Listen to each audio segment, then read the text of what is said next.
오늘 우리가 함께 볼 하나님의 말씀은 역대상 23장 30절부터 32절까지 말씀입니다. 역대상 23장 30절부터 32절까지 말씀 제가 봉독합니다. 아침과 저녁마다 서서 여호와께 감사하고 찬송하며 또 안식일과 초하루와 절기의 모든 번제를 여호와께 드리되 그가 명령하신 규례의 정한 수요대로 항상 여호와 앞에 드리며 또 회막의 직무와 성소의 직무와 그들의 형제 아론 자손의 직무를 지켜 여호와의 성전에서 수종드는 것이더라. 아멘. 다들 잘 알고 계시겠지만 교회는 성도들의 공동체입니다. 예수님께서 하나하나 불러 자신의 몸으로 삼은 사람들이죠.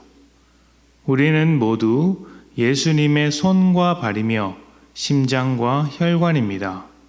손과 발, 그리고 모든 신체는 머리가 시키는 일을 합니다.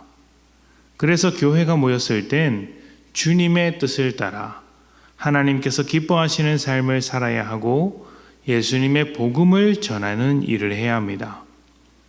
그런데 안타깝게도 이런 일에서 한 걸음 떨어져 있는 성도들이 있습니다.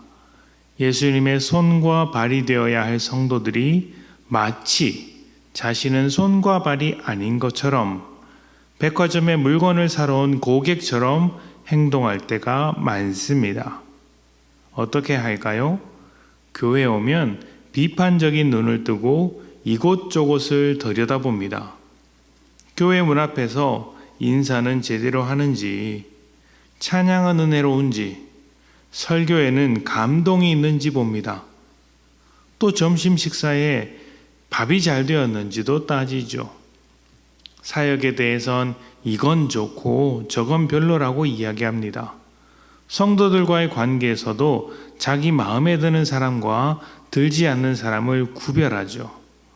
이런 것들이 다 쇼핑하는 사람들의 특징이 아니겠습니까? 그래서 자기 성에 차지 않으면 결국엔 그냥 나갑니다. 어떤 특정한 사람을 말하고 있는 것이 아니라 우리 모두가 그렇게 될 수 있다는 것이죠. 왜 이런 일이 벌어지게 될까요?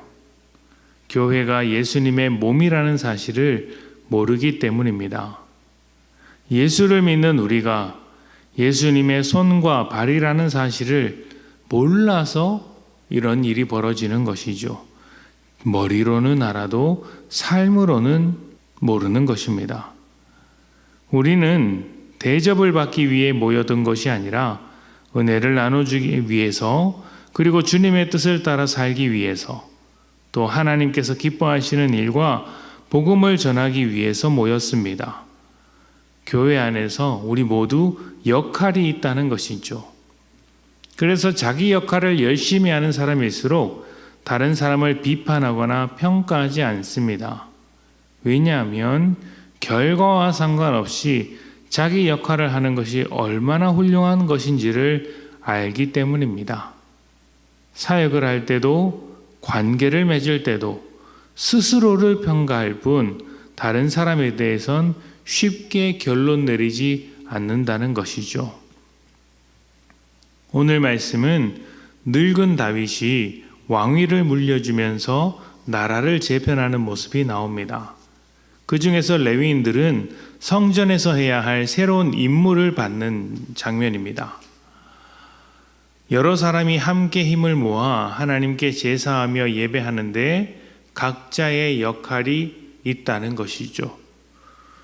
모든 성도는 제사장 역할을 하고 있습니다.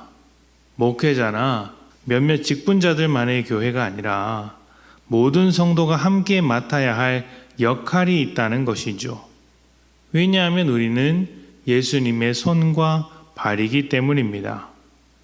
손과 발이 게으르면 머리는 할 수 있는 일이 없습니다. 가만히 멈춰서 죽어갈 뿐이죠. 물론 그렇다고 주님께서 아무 일도 못하신다, 우리 없이는 아무 일도 할 수 없다는 말씀이 아닙니다. 우리 주님은 모든 능력이 있으신 분이시지만 손과 발을 통해 일하기로 하셨습니다. 그렇기에 우리가 손과 발이라는 역할을 잘 해야 한다는 말입니다. 이 책임에서 피해갈 수 있는 성도는 아무도 없습니다. 여러분은 교회를 세워가고 있습니까? 사역을 맡고 있든지 아니면 관계에서 섬기든지 그것도 아니면 격려를 하든지 무엇이든지 맡겨진 일을 찾으십시오.